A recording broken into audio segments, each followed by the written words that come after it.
जननीं शारदां देवीं रामकृष्णं जगद्गुरुं पादपद्मे तयो श्रित्वा प्रणमामि मुहुर्मुहुः।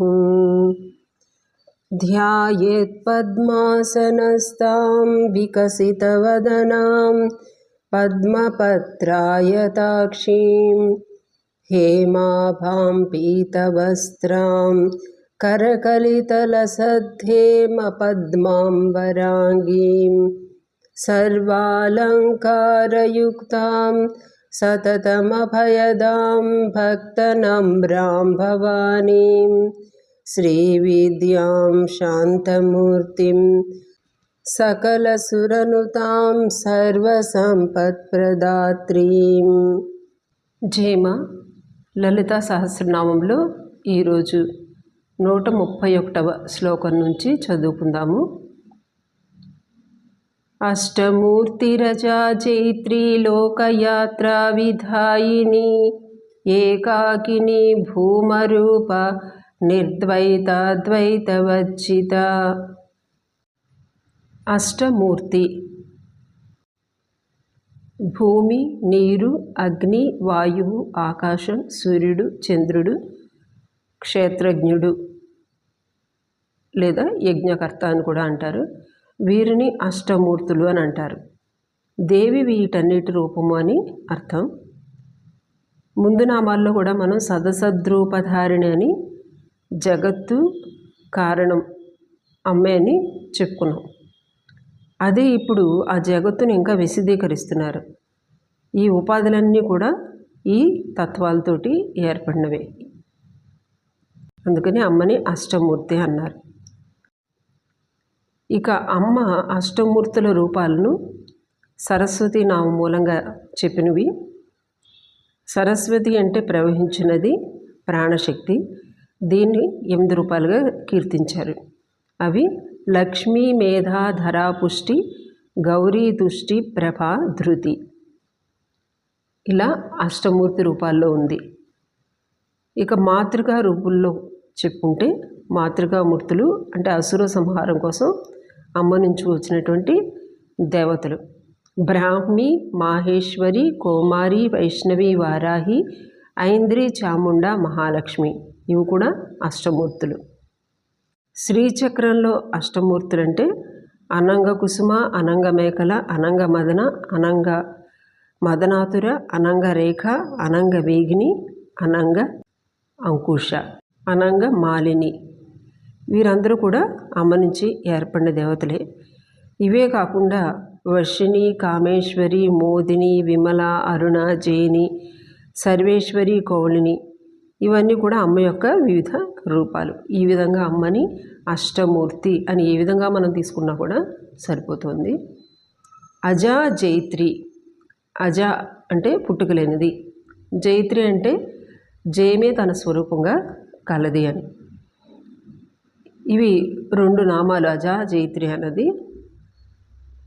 అజ అన్నది పుట్టుకలేనిది కనుక అంటే పరబ్రహ్మ స్వరూపంగా చెప్పబడింది. పరమాత్మ వల్లే మాయ కూడా అనాది అని చెప్పి వేదం చెప్తుంది. అంటే జగత్తును అద్భుతంగా తన మాయాశక్తితోటి నడుపుతుంది. దీన్నే అజామేకాం అని. అంటే పుట్టుకలేనిదైనా ఉన్నది ఒక్కటే ఏ శక్తి అయితే ఉందో అదే తన త్రిగుణాత్మకమైనటువంటి అంటే సత్వరజ స్తమో గుణాల ద్వారా వివిధంగా కనిపించేటట్టు చేస్తోంది.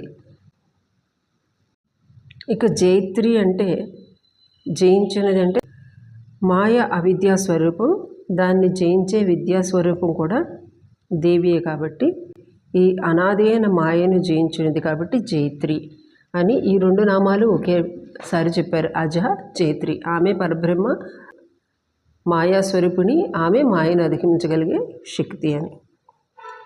లోకయాత్రా విధాయిని.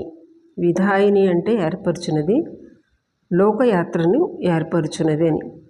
అంటే లోకాన్ని కొనసాగిస్తూ ఉన్నది అని. చతుర్దశ భువన మండలాల్లోనూ సృష్టి, స్థితి, ప్రళయాలను ఒక పద్ధతిలో నడిపిస్తూ ఉంది కాబట్టి లోకయాత్ర విధాయిని అయింది. భక్తులకు కూడా లోకయాత్రను అమ్మ ఏర్పరిచింది. అంటే ఎవరైతే అమ్మ యొక్క దేవి నామస్మరణతో తమ దైనందిన జీవితాన్ని ప్రారంభించి అన్నిటి వెనుక ఉన్నటువంటి అమ్మ ఉనికిని గమనించుకుంటూ జీవనం సాగిస్తారో ఆ లోకయాత్ర విధానాన్ని అమ్మ అనుగ్రహం ద్వారా మనం పొందుతున్నాము. అందుకని భక్తులకు కూడా లోకయాత్ర విధానాన్ని అమ్మే ఏర్పరిచింది. ఏకాకిని, ఏకాకిని అంటే ఒకతే అని అర్థం. దేవి పురాణంలో కూడా మనకి ఏకైవ లోకాన్ గ్రసతి ఏకైవ స్థాపయత్యపి ఏకైవ సృజతే విశ్వం తస్మాత్ ఏకాకిని మత అని చెప్పబడింది.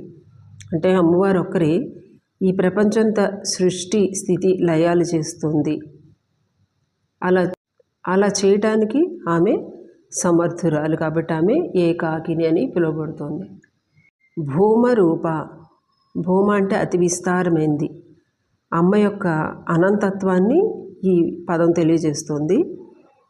అమ్మ యొక్క వ్యాపకత్వం, తర్వాత అపరిమితమైనటువంటి ఆనంద స్వరూపం భూమానందం అంటాం. ఈ రెండు కూడా ఈ నామం ద్వారా చెప్పబడ్డాయి. అందుకే ఉపనిషత్తుల్లో కూడా యత్ర నాణ్యత్ పశ్యతి నాణ్య శృణోతి నాణ్య జానాతి స భూమా అని చెప్పబడింది. ఎక్కడైతే వేరు ఏది కనపడదో, వేరొకటి తెలియదో, అంటే వేరే వస్తువు లేదో, ఇక రెండవ వస్తువు లేదు కాబట్టి అదే భూమా అని చెప్పబడింది. చాందోగ్య ఉపనిషత్తులో చెప్పబడింది యోవై భూమా తత్సుఖం అల్పే నాస్తి అని. అంటే అనంతంలోనే సుఖం ఉంది, అల్పంలో లేదు అని. భూమరూప అని ఇక్కడ అమ్మని చెప్పటంలో మనం అనంత రూపిణి అని చెప్పి ముఖ్యార్థం. నిర్ద్వైత, ద్వైత భావం లేనిది, అంటే రెండవది లేనిది, అంతటా దేవియే ఉంది. బయటకు ప్రపంచంగా కనిపిస్తుంది, కానీ లోతుగా విచారణ చేస్తే అక్కడ ఉన్నది ఒకటే. ఇది ఎలా అంటే రజ్జో సర్పభ్రమలాగా. అంటే చీకట్లో మనం ఒక తాడును చూసి పాము అనుకుంటాము, వెలుగులో చూస్తే అక్కడ ఇది తాడు అని తెలుసుకుంటాము. అంటే పాము అనుకున్న భయం, ఆందోళన, భ్రమ అంతా కూడా వెలుగు వచ్చేటప్పటికి ఎలా వీడిపోతుందో అలానే ఈ ప్రపంచం గురించి మనం విచారణ చేసినప్పుడు దీని వెనుక ఉన్నటువంటి శక్తి మనకి స్ఫురణకు వచ్చినప్పుడు ఇక ఈ ప్రపంచ భావన, దాని నుంచి ఏర్పడే వికారాలు కూడా మనని బాధించవు అన్నమాట. అద్వైత తత్వం అప్పుడు బోధపడుతుంది. ఆ స్థితి కలిగి ఉన్నది కనుక అమ్మని నిర్ద్వైత అని చెప్పబడుతోంది. ద్వైత వర్జిత, ద్వైతమును విసర్జించింది. ద్వైతం అంటే రెండుగా ఉండటం, దీన్ని విసర్జించింది అని చెప్తున్నారు. అంటే ఒకటే అర్థం, భావం ఒకటే, ఏకత్వ స్థితిలో ఉన్నది. అంటే ఇక్కడ సంకల్ప వికల్పాలు లేనటువంటి స్థితి అని. ఈ నామాల ద్వారా వసిన్యాది దేవతలు మనకి అద్వైత సిద్ధిని ప్రాప్తింపజేస్తున్నారు. జీవ జగత్తులు పరమేశ్వరుల రూపాలను సద్రూపధారిణిగా ముందు వర్ణించారు. ఆ తర్వాత అష్టమూర్తి స్వరూపాలు చెప్తూ జీవుని యొక్క తత్వాన్ని పరిశీలించమని చెప్పారు. వీటి వెనుకున్నటువంటి శాశ్వత తత్వాన్ని ఇప్పుడు బయటికి తీసి మనకు అమ్మను ద్వైత వర్జిత, నిర్ద్వైతగా నిరూపిస్తున్నారు. ఇది అద్వైత సిద్ధికి ఉపయోగపడే మంత్రాలు. ఈ తర్వాతి నామాల్లో సావిత్రి విద్య చెప్పబడుతోంది. సవితృ మండలం అంటే సూర్యమండలం.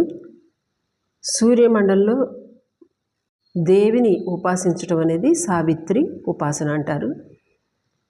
ఈ సావిత్రి ఉపాసన యొక్క ఫలితాన్ని ఈ తర్వాతి శ్లోకాల్లో చెప్తున్నారు.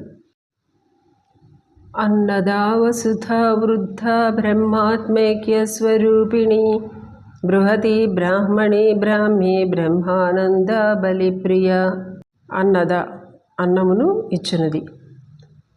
ఇక్కడ సూర్యమండలం గురించి చెప్పుకొస్తున్నారు కాబట్టి సూర్యుని వల్ల వర్షము, వర్షం నుండి అన్నం, అన్నం నుండి ప్రాణం ఏర్పడుతుంది కాబట్టి అమ్మను ఇక్కడ అన్నదా అని అన్నారు. మనం తినే అన్నం స్థూలదేహాన్ని పోషిస్తుంది, అది ప్రాణశక్తిగా మారుతుంది. అతి సూక్ష్మమైనటువంటి అంశం మనసుగా పనిచేస్తుంది. అందుకని శ్రీరామకృష్ణులు బలరాం బోసు ఇంట్లో అన్నం శుద్ధమైంది అనేవారు. వారు భక్తితో వండి దేవునికి నైవేద్యం చేసేవారు కనుక. అలాగే చెడ్డవారు అని భావించినప్పుడు వారిచ్చిన ఆహారాన్ని కానీ లేదా కలుషితమైనటువంటి ఆహారాన్ని ఆయన తాగలేకపోయేవారు. అన్నం శుద్ధతని పాటించాలి. ఒకవేళ తెలియకుండా తప్పనిసరి పరిస్థితుల్లో మనం అటువంటి అన్నాన్ని తీసుకోవాల్సి వస్తే దాని దోషం పోగొట్టడానికి భగవంతునికి మనసా నివేదించి ప్రసాద గ్రహణం అనేది చేయాలి. ఎంత వీలైతే అంత అన్నం శుద్ధభావంతో, అంటే స్నానం చేసి వండటం, స్నానం చేసి భుజించడం వంటివి చేయాలి. భగవద్గీతలో కూడా మనకి తామసిక, రాజసిక, సాత్విక ఆహారం గురించి చెప్పబడింది. ఇంద్రియాలకు మనం ఇచ్చే ఆహారం కూడా ఆహార గ్రహణగానే శంకరాచార్యులు వారు చెప్తారు. ఎందుకంటే అవి మనసుని బలోపేతం చేస్తాయి కనుక. 5 జ్ఞానేంద్రియాల ద్వారా మనం గ్రహించేది మనసుకు ఆహారం. శుద్ధ విషయాలను మాత్రమే ఇంద్రియాల ద్వారా గ్రహిస్తే మనసు శుద్ధమవుతుంది. అందుకనే జ్ఞాన వైరాగ్య సిద్ధ్యర్థం భిక్షాందేహి చ పార్వతి అని శంకరాచార్యులు వారు అన్నపూర్ణ స్తోత్రంలో అడుగుతారు అమ్మని. జ్ఞాన వైరాగ్యాలు అంటే భగవత్ జ్ఞానం, విషయ విరాగత్వం ఉంటేనే భగవంతుని వైపు మనం మరగలుగుతాము. శ్రీరామకృష్ణులు కూడా అందుకే ఎప్పుడు అమ్మని అడగమనేవారు, భక్తి జ్ఞాన వివేక వైరాగ్యాలు ప్రసాదించమని ప్రార్థించమనేవారు. వసుధ, వసువు అంటే సంపద, ఐశ్వర్యం. దేవిని మనం అన్నదా అని చెప్పుకున్నాం. అంటే ఆహారం ద్వారా పోషణనిచ్చింది, లేదా ఆహారం ద్వారా ఇంద్రియాల ద్వారా గ్రహించబడేది అని. విషయాలు 2 కూడా అన్నమని ఇక్కడ చెప్పబడ్డాయి. అయితే వీటిని ఏర్పాటు చేసుకోవడానికి కావాల్సిన సంపదను వసువులు అంటారు. వసువులు ఇచ్చింది కాబట్టి వసుధ అని చెప్పబడింది. వృద్ధ అంటే వయసు మీరినది అని. మనం వయోవృద్ధులైనటువంటి దంపతులను చూస్తే పార్వతీ పరమేశ్వరులా ఉన్నారు అంటాము. అంటే అందరికంటే ముందు వారిని గౌరవింపదగిన వారిని అర్థం అన్నమాట. సృష్టికే ముందు ఉన్నది దేవి, అందుకనే ఆమెను వృద్ధ అని అన్నారు. ఇంకొక అర్థంలో అన్నములను, వస్తువులను వృద్ధి పొందించింది కాబట్టి కూడా ఆమె వృద్ధ అని చెప్పబడింది. బ్రహ్మాత్మేక్య స్వరూపిణి, బ్రహ్మమే తానైనటువంటి స్వరూపము కలది. బృహతి, బృహతి అంటే అతి పెద్దది అని. భూమాన్న కూడా ఇదే అర్థం. అంటే అమ్మ యొక్క విరాట్ స్వరూపాన్ని బృహతి అని అంటున్నారు. అంతటా కూడా వ్యాపించి ఉన్నది అని అర్థం. ప్రధానమైనటువంటి వైదిక ఛందస్సుల్లో మనం గాయత్రి ఛందస్సు ఈ విధంగా చెప్పుకుంటాము, అనుష్టుప్ ఛందస్సు అని. ఈ విధంగా ఉన్న వైదిక ఛందస్సుల్లో బృహతి ఛందస్సు ఒకటి. అంటే అమ్మ ఛందో రూపిణి. తర్వాత విశ్వావసు అనే దేవత, వీణ పేరు బృహతి, ఆమె సంగీత రూపిణి, ఆమె పరబ్రహ్మ స్వరూపిణి అని ఇక్కడ చెప్పబడింది బృహతి అనే నామంలో. కఠోపనిషత్తులో కూడా మనకి ఋతం బృహత్ అని చెప్పబడింది. ఋతం అంటే సత్యం, సత్యం అతిపెద్దది అని చెప్పబడింది. హంస శుచిసత్ వసురంతరిక్షసత్ హోతా వేదిషత్ అతిథి దురోణసత్ రిసత్ వరసత్ ఋతసద్ వ్యోమసత్ అబ్జ గోబ్జ ఋతజ అద్రిజ ఋతం బృహత్ అని అక్కడ చెప్పబడింది. అంటే ఇక్కడ హంస అంటే పరమహంస అంటే పరబ్రహ్మ లేదా సూర్యుడు. శుచి అంటే పరమ పవిత్రమైంది. వసూరు అంతరిక్ష అంటే వెలుగుతున్నటువంటి లోకాల నుంచి, తర్వాత హోమం యజ్ఞం వరకు, అతిథి వరకు. పూర్వం అతిథి అంటే ఎంతో గౌరవించేవారు. ప్రతి మనిషిలోనూ ఆ పరబ్రహ్మాన్ని చెప్తున్నారు. తర్వాత దేవతల్లోనూ నిజానికి అంతటా వ్యాపించి ఉంది. జలచరాల్లోనూ, జంతువుల్లోనూ, మొక్కల్లోనూ, పర్వతాల్లోనూ అంతటా వ్యాపించి ఉంది. అదే ఋతం బృహత్. ఆ సత్యవస్తువే.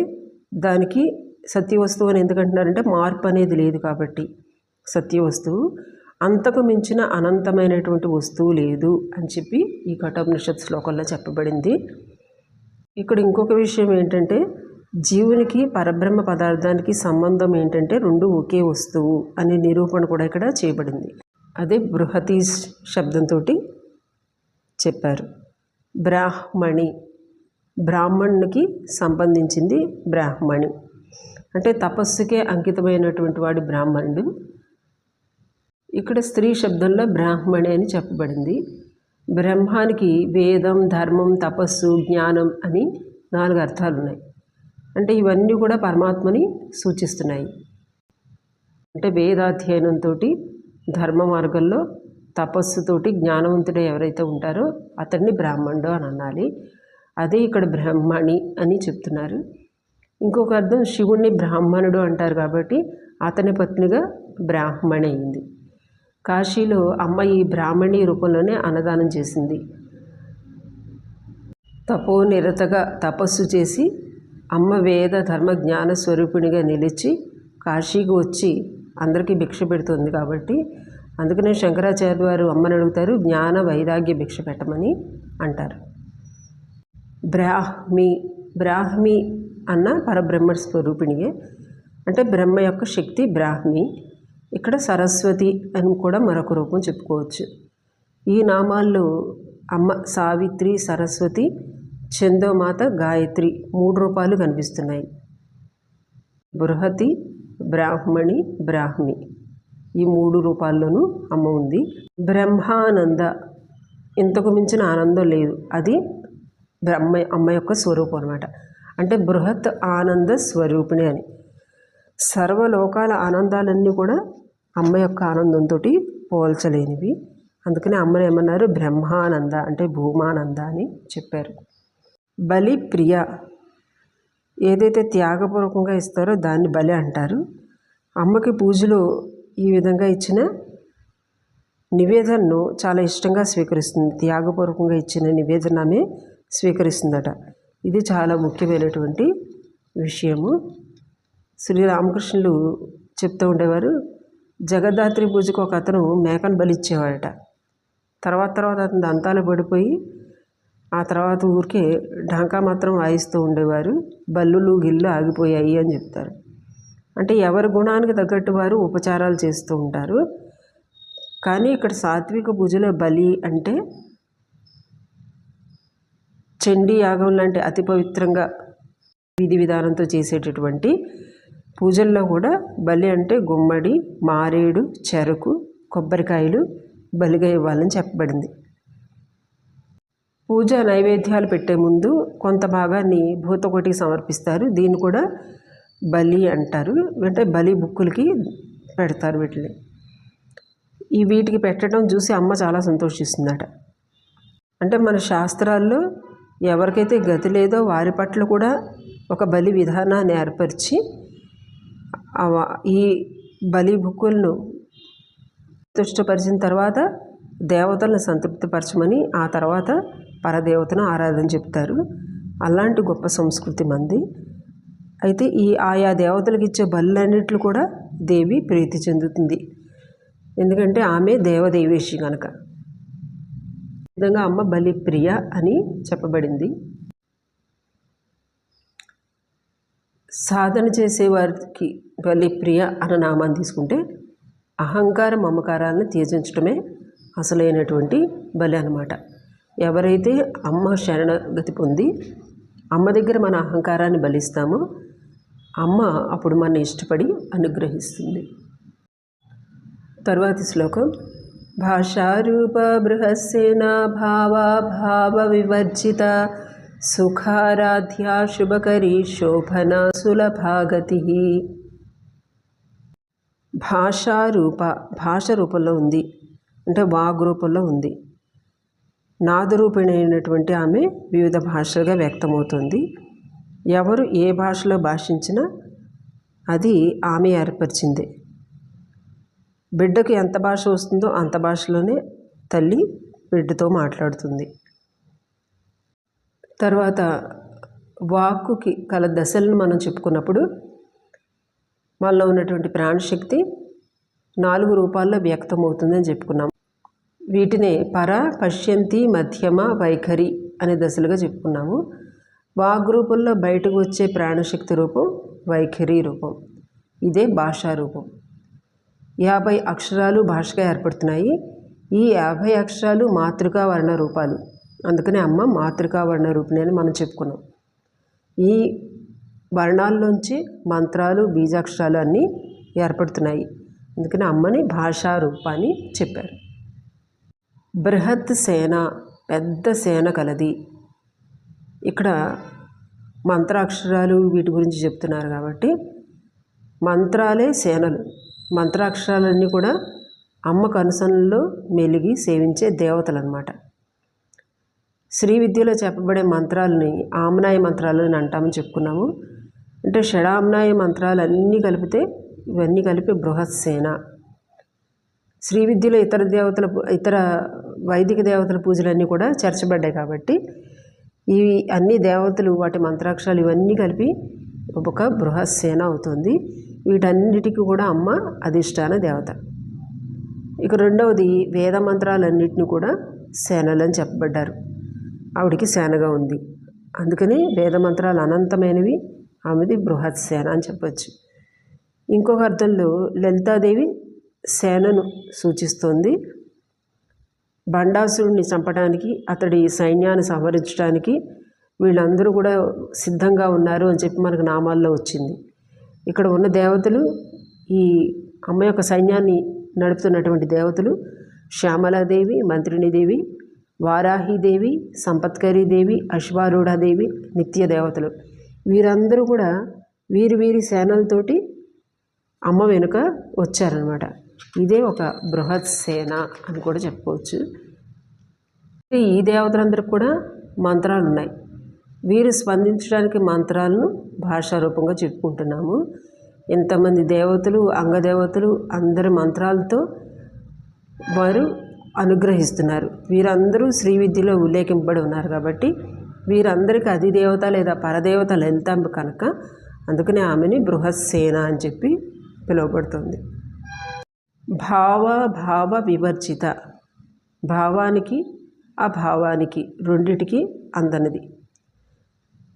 మరి మనం భావన చేయటం ఎందుకంటే ఆ భావం ద్వారా మనం అమ్మని చేరుకుంటాం కాబట్టి. శ్రీరామకృష్ణులు అనేవారు, లోకంలో అన్నీ ఉచ్చిష్టమయ్యా కానీ బ్రహ్మ ఉచ్చిష్టం అవ్వలేదు, ఎంగిలవ్వలేదు అనేవారు. అంటే మరి వేదాంగంలో ఎవరిని వర్ణించారు? అన్నీ కూడా పరబ్రహ్మని చేసినటువంటి భావనలే. కానీ వాటన్నిటికీ కంటే కూడా అతీతమైంది పరబ్రహ్మ. కాబట్టి ఈ వేదాలు ఇవంతా ఎలా అంటే ఒక ఇండెక్స్లో చూపించినట్టు అనమాట. ఇక లోపల ఉన్నది చదివి మనం అర్థం చేసుకుని అవగతం చేసుకోవాలి. అది మనం పొందవలసినటువంటి అనుభవం అనమాట. అందుకని బ్రహ్మ ఉచ్చిష్టం అవ్వలేదు అంటారు. ఎన్ని భావాలు చెప్పబడినా వీటన్నిటికి కూడా అతీతమైంది అమ్మ. భావాలు ఇవన్నీ కూడా మనం చేరుకోవడం కోసమే. నిజానికి ఆమె ఏ భావము లేదు, అలాగే అభావం కూడా లేదు. అందుకని యతో వాచో నివర్తంతే అప్రాప్య మనసా సహా అంటారు. మనసుతో సహా వాకు కూడా ఎప్పుడైతే వెనక్కి వచ్చేసిందో అక్కడ అని చెప్పబడింది. అంటే మనసు ద్వారా కూడా పొందలేని వస్తువు అది బ్రహ్మ వస్తువు అని చెప్పారు. భావ అంటే ఉన్నది, అభావ అంటే లేనిది. అంటే అమ్మ చైతన్య రూపంగా ఉంది, వస్తు రూపంగా లేనిది. ఇదొక అర్థం. సుఖారాధ్య, సుఖంగా ఆరాధింపబడింది అని. మనం ఏ పని అయితే ఆనందంతో చేస్తే ఆ పని మనకి సుఖాన్ని ఇస్తుంది. అమ్మ ఆరాధన వల్ల మనం సుఖాన్ని పొందగలిగితే ఆ ఆరాధన అమ్మ స్వీకరిస్తుంది. ఎందుకని మనం ఆనందంగా చేయగలిగితే అప్పుడు అది అమ్మ స్వీకరిస్తుంది. అందుకే యథాశక్తిగా తృప్తిగా భగవంతుని ఆరాధన చేయాలి. భగవంతుడి భావనతోనే సంతృప్తి చెందుతాడు కానీ పూజ ఆడంబరాలకి కాదు. అందుకని మానసిక పూజ అయినా సరే అమ్మ సంతోషిస్తుంది. అందుకని అమ్మనమ్మ అంతర్యాగంతో తృప్తి పడుతుంది అని చెప్పబడింది. శుభకరి, శుభాలను ఇచ్చినది. శుభ అంటే పుణ్యం, పవిత్రత. ఆమెను పూజించితే మనకు పుణ్యం, పవిత్రాలు కలుగుతాయి కాబట్టి ఆమె శుభకరి. శోభన, సులభాగతి. అంటే దీన్ని వేరే వేరే అర్థాల్లో చెప్పుకోవచ్చు.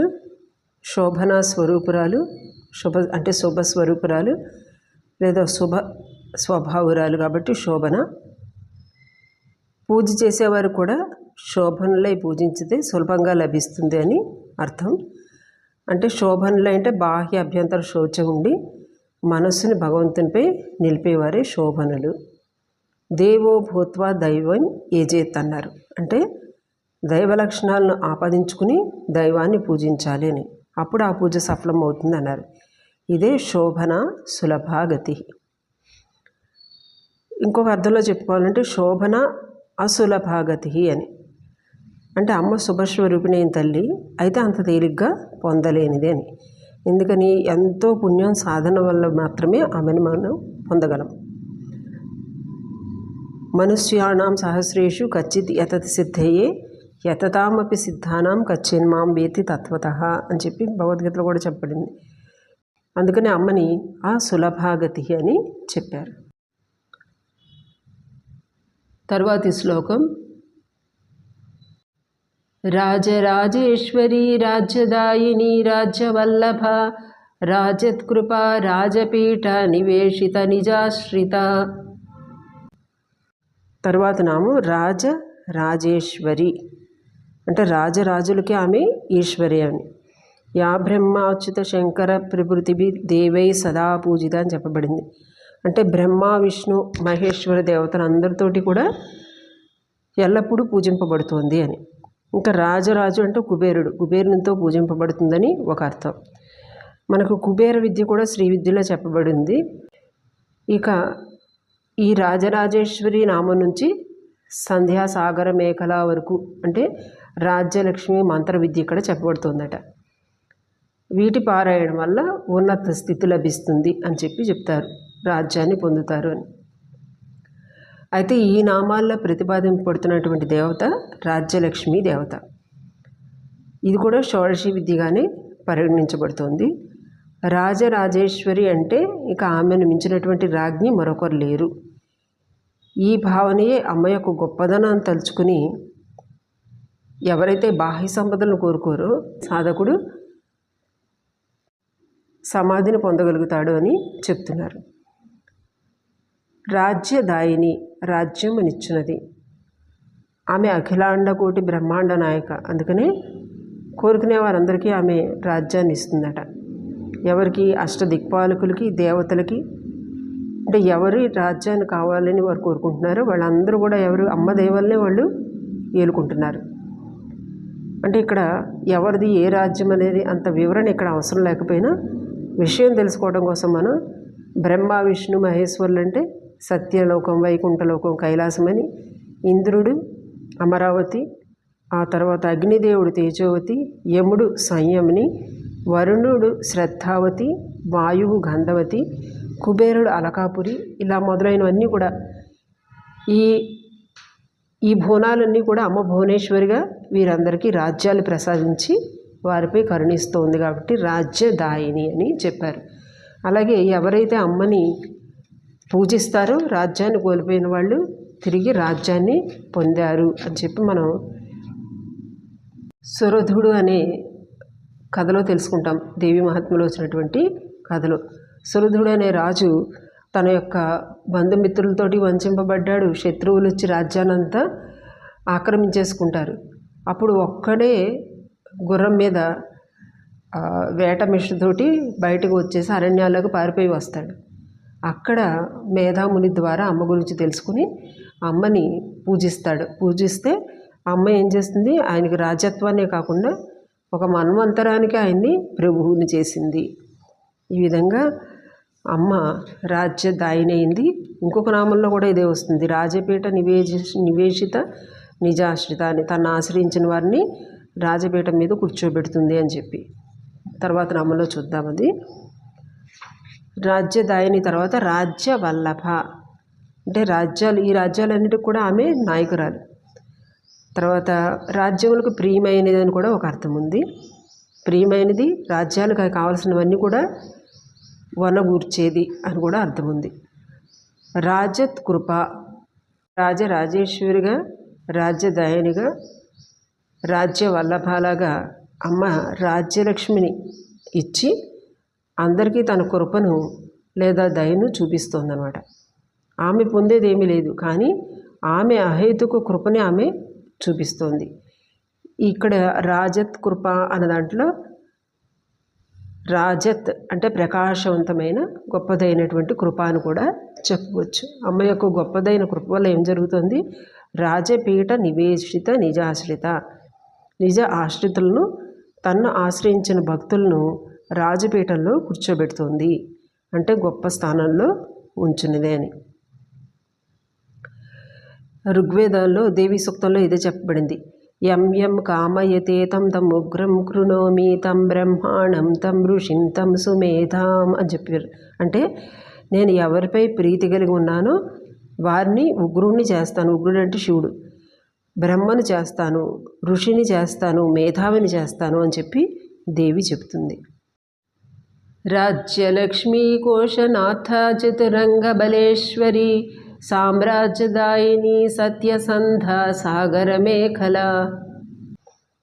తర్వాత నామం రాజ్యలక్ష్మి.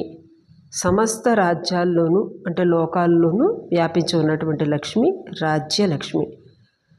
తన్ను ఆశ్రయించిన వారికి ఉన్నత స్థితిలో ఉంచుతుంది, ఆనందాన్ని కలిగిస్తుంది కాబట్టి రాజ్యలక్ష్మి అని చెప్పి చెప్పారు. కోశనాథ.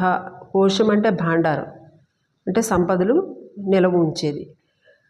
సంపద నిండా ఉంటేనే రాజు ఏమైనా సాధించగలుగుతాడు, రాజ్యం కూడా సుభిక్షంగా ఉంటుంది. అమ్మ కోశానికి నాథురాలు అంటే ఆశ్రయించిన రాజందరూ కోశాలను కూడా నింపుతుందన్నమాట. చతురంగ బలేశ్వరి. గజ రథ త్వరగా అంటే గుర్రాలు, పదాతి సైనిక దళాలు 4 చతురంగ బలాలు అని చెప్తారు. ఈ 4 బలాలకు కూడా అమ్మ ఈశ్వరి. ఇదే మంత్రపరంగా చెప్పాలంటే 4 బలాలు మంత్రంలో బీజాక్షరం, పదం, సంఖ్య, రేఖ అని చెప్తున్నారు. బీజాక్షరాలు మనకు తెలిసిందే. తర్వాత పదం ఆ దేవత యొక్క నామం. సంఖ్య అంటే అది షడక్షరి మంత్రమా పంచాక్షరి మంత్రమా, అందులోని అక్షరాల యొక్క సంఖ్యను బట్టి దాన్ని సంఖ్య అని అంటారు. రేఖ అంటే ఇక మంత్రం యొక్క యంత్రస్వరూపం అనమాట. శ్రీ విద్యలో శ్రీచక్ర యంత్రం. ఈ విధంగా ఇలాగ ఈ 4 కలిగింది, 4 బలాలు కలిగింది దాన్ని ఆ మంత్రం అనమాట. ఈ విధంగా చతురంగ బలేశ్వరి అని చెప్పారు. ఇక 4 వేదాలు కూడా 4 బలాలు. అంటే ఈ విశ్వరాజ్యాన్ని అమ్మ నడపడానికి ఈ వేదాలే బలం కాబట్టి చతురంగ బలేశ్వరి అని చెప్పారు. సామ్రాజ్యదాయిని. అనేక సామంత రాజ్యాలను కలుపుకుని ఏర్పడిన దాన్ని సామ్రాజ్యం అని అంటాము. దీన్ని ఇచ్చినది అంటే చక్రవర్తి స్థితిని ఇచ్చినది అని అర్థం. ఇక శ్రీ విద్యా దీక్ష పొంది అంటే గురుకృప పొందిన వారికి అమ్మ అనుగ్రహంతో ఆమె సామ్రాజ్యాన్ని ఇస్తుంది కాబట్టి సామ్రాజ్యదాయిని. ఆధ్యాత్మిక జీవితంలో చక్రవర్తులు ఎవరంటే ఏ కోరికలకు లొంగని వారిని సామ్రాట్టులు లేదా చక్రవర్తులు అని చెప్తాం మనం. సత్యసంధ అంటే సత్యానికి కట్టుబడి ఉండున్నది అని. రాజ్యధర్మమే సత్యసంధత. సాగర మేఖల. సాగరమే వడ్డాణంగా ఉంది, ఇక్కడ సాగరమే హద్దుగా ఉందని. ఇక్కడ రాజ్యలక్ష్మిని మనం వివరిస్తున్నాం కాబట్టి సామ్రాజ్యానికి హద్దు సాగరమే అంటే అంతులేని సామ్రాజ్యం కలదే అని, లేదా భూదేవి అని కూడా అర్థం. రాజ్యం ఇవ్వటం అంటే భూదేవి రూపంలో రాజ్యశక్తిని అమ్మ ఇస్తుంది అని. ఇంకొక భావంలో విశ్వరూపంలో విరాట్ రూపంలో అమ్మని తీసుకుంటే మనం పైన ఉన్నటువంటి లోకాలన్నింటిలోనూ కింద లోకాలను అంతా వ్యాపించి ఉంది ఆమె భువనేశ్వరి. ఆమె కటి ప్రదేశం భూమండలం, అక్కడ సాగరమే వడ్డాణంగా ఉందట. ఈ విధంగా అమ్మ యొక్క విరాట్ రూపం ఇక్కడ చెప్పబడింది సాగర మేఖల అన్న నామంలో. ఇక్కడితో 135 శ్లోకాలు పూర్తయ్యాయి. శారదమ్మ జీవితంతో మనం అనుసంధానం చేసుకుందాము. అష్టమూర్తి రజాజైత్రి లోకయాత్ర విధాయిని. లోకయాత్ర విధానం కోసం ఆమె అజ అయినా సరే అష్టమూర్తులుగా ఏర్పడి మాయా జగత్తును ఏర్పరిచి దాన్ని ఎలా అధిగమించాలో చెబుతోంది కాబట్టి జైత్రి అయ్యిందని చెప్పుకున్నాం. ఇక్కడ అమ్మ సంసారంలో ఉంటూ సంసార కృత్యాలన్నీ చూస్తూ ఈ సంసారాన్ని మనం ఎలా అధిగమించాలి అన్నది ఆమె మనకు చూపించారు. లోకయాత్ర విధాయిని. ఈ లోకాన్ని మనం ఏ విధంగా జీవనం సాగించాలి. దీని సాఫల్యం ఎలా పొందగలం మనం అన్నది శారదామ్మ చక్కగా జీవించి మనకు చూపించారు. ఏకాకిని భూమరూప నిర్ద్వైత ద్వైతవర్జిత. ఎంతో హంగామా హడావుళ్ళ మధ్యలో ఉన్నట్టుగా ఉండేవారమ్మ. అయితే ఎప్పుడు కూడా ఆమె ఏకాకిగానే ఉన్నారు. నేను అందరికీ అమ్మని అంటే ఒక భూమ రూపంలో మనకు ఆమె కనిపిస్తారు. ఆ విధంగా అందరికీ ఆనందాన్ని కూడా ఆమె ఇచ్చేవారు. నిర్ద్వైత ఎప్పుడు కూడా ఆమె రెండుగా చూపించలేదు ఎవరిని. అందరూ నావారే అన్నారు. నేను కాకుండా ఇంకెవరున్నారు ఈ సృష్టిలోను అని ఒకసారి అంటారు. మీరందరూ నావారు కాకుండా ఇంకెవరు అని చెప్తారు. అంటే ఇక్కడ ద్వైత భావం అనేది ఆవిడ దగ్గర లేదు. నేను వేరు, మీరందరూ వేరు అని చెప్పి ఎప్పుడు అమ్మ అనుకోలే. జగత్తంతా అమ్మే. అలా అని చెప్పి ద్వైత వర్జిత అంతా నేనే అని ఎప్పుడైతే చెప్తున్నారో అక్కడ ద్వైతం అనేది లేకపోయింది కాబట్టి ద్వైత వర్జిత అయింది. అన్నద అమ్మ యొక్క అన్నపూర్ణ స్వరూపం మనం చెప్పక్కర్లేదు. వచ్చిన వాళ్ళందరికీ ఆదరించి ఆమె పెడుతూ ఉండేవారు. వారందరి కోసం ఆ జయరాంబాటిలో ఇంటింటికి తిరిగి పాలు సేకరించేవారు, కూరగాయలు సేకరించేవారు. పక్క ఊళ్ళకి వెళ్ళి తెల్లవారగట్లే నడిచి వెళ్ళి తల మీద పెట్టుకుని కూరగాయలు మూసుకుని వచ్చేవారు. వచ్చిన వాళ్ళందరినీ కూడా ఎంతో చక్కగా ఆదరించేవారు అనమాట. బాబా దూటి ఖేయ జావ్ అని అమ్మనేవారట. అంటే 2 మెతుకులు తిని వెళ్ళు అని అనేవారట. అది అందరికీ ఎంతో ఆనందాన్ని ఇచ్చేది, అమ్మ యొక్క అప్రియమైనటువంటి ఆ మాట. అలాగే వసుధ అన్ని సంపదలు ఆమెని చుట్టూ చేరిన వారికి ఎప్పుడూ ఏ లోటు లేకుండా చూసుకున్నారు. అది సన్యాస సంఘంలోనే కాదు, భక్తులకే కాదు, తమ బాంధవులకే కాదు. ఆమె ఒక లక్ష్మిగా అందరికీ విరాజిల్లారు. ఆమె యొక్క పురోభివృద్ధి కూడా ఆమె యొక్క ప్రార్థన వల్లే జరిగింది. మన సంఘంలో అందరికీ వృద్ధమాత ఆమె, వృద్ధిమాత ఆమె. ఆత్మేక్య స్వరూపిణి. అన్ని పనులు చేస్తూ ఉన్నా సరే ఆయన మనసు మాత్రం భగవంతుడి మీదే ఉండేది. శ్రీరామకృష్ణులకి తనకు ఎప్పుడు కూడా అభిన్నం అని ఆమె చెప్తూ ఉండేవారు. ఆ భిన్నత్వాన్ని ఎప్పుడు కూడా ఆమె చెప్పలేదు. బృహతి ఎంతో విశాలమైంది ఆమె మనస్సు. ఆమె దగ్గర అందరికీ చోటు ఉంది. బ్రాహ్మణి సద్బ్రాహ్మణ వంశంలో జన్మించారు. ఆజీవనం బ్రహ్మపదాన్నే పట్టుకుని ఉన్నారు. బ్రాహ్మి బ్రహ్మానంద బలిప్రియ.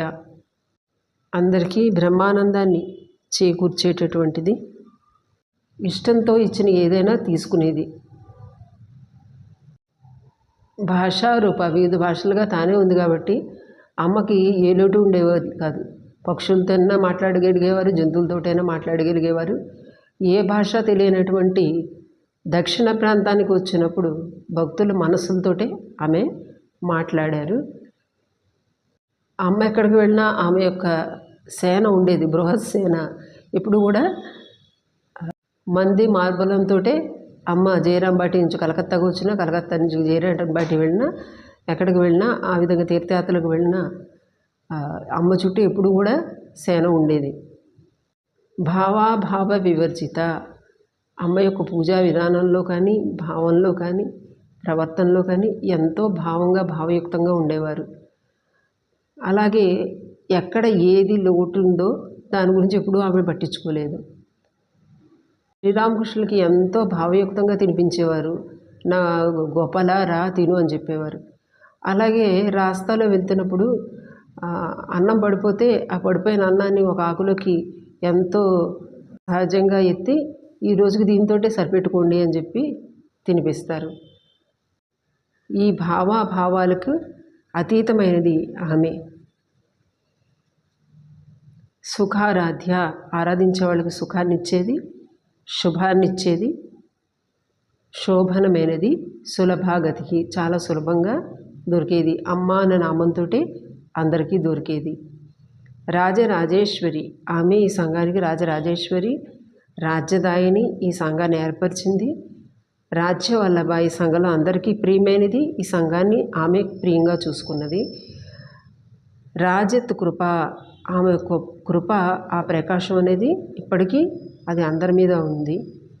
అందుకే ఇక్కడికి వచ్చిన వారికి, రాబోయే వారికి, రాని వారికి, వారందరికీ నా ఆశీస్సులు ఉన్నాయని చెప్పారు. ఇదే రాజత్ కృప. రాజపీఠ నివేశిత నిజాశ్రిత, తను ఆశ్రయించిన వాళ్ళందరినీ రాజపీఠంలో కూర్చోబెట్టామని చూపించారనమాట. అది భక్తులే అవ్వచ్చు, సన్యాసులే అవ్వచ్చు, కాళీమామ లాంటి వాళ్ళే అవ్వచ్చు. ఎవరైతే ఆశ్రయించారో వాళ్ళందరూ కూడా అమ్మ దగ్గర రాధువి అని అవ్వచ్చు, ఒక మంచి స్థానాన్ని పొందారు. తను గౌరవప్రదంగా ఉంటూ ఇతరులను ఆ గౌరవప్రదమైన స్థితిలో ఉంచటం అమ్మ యొక్క విశేషమైనటువంటి సులక్షణం. అది ఆమె మనందరికీ రాజ్యలక్ష్మి, కోశనాథ. అమ్మ డబ్బులు పెట్టిలో ఎన్ని డబ్బులు ఉన్నాయో ఎప్పుడు లెక్క పెట్టేవారు కాదు. అందులో పెడుతూ ఉండేవారు, అందులో తీసి ఖర్చు పెడుతూ ఉండేవారు. ఎప్పుడూ ఆమె లోటు అన్నది ఎప్పుడు కూడా అనుభవించలేదన్నమాట. ఈ అవతారంలో చతురంగ బళ్ళేశ్వరిగా అంటే 4 బలాలను ఆమె పెట్టుకున్నారు. అవి పవిత్రత, త్యాగం, భగవద్భక్తి, సేవ. ఈ 4 బలాలతోటి అమ్మ చక్కగా తన సామ్రాజ్యాన్ని పోషించింది. సామ్రాజ్యదాయిని, భక్తులకు తన సామ్రాజ్యాన్ని ఇచ్చేది సత్యసంధ. సత్యవస్తువు అనుసంధానంలో ఇప్పుడు ఉంటూ మన్ని సత్యవస్తువుతో అనుసంధానం చేస్తోంది. అటువంటి అమ్మ కృప మనకు కలగాలని ప్రార్థిద్దాము. జై మా.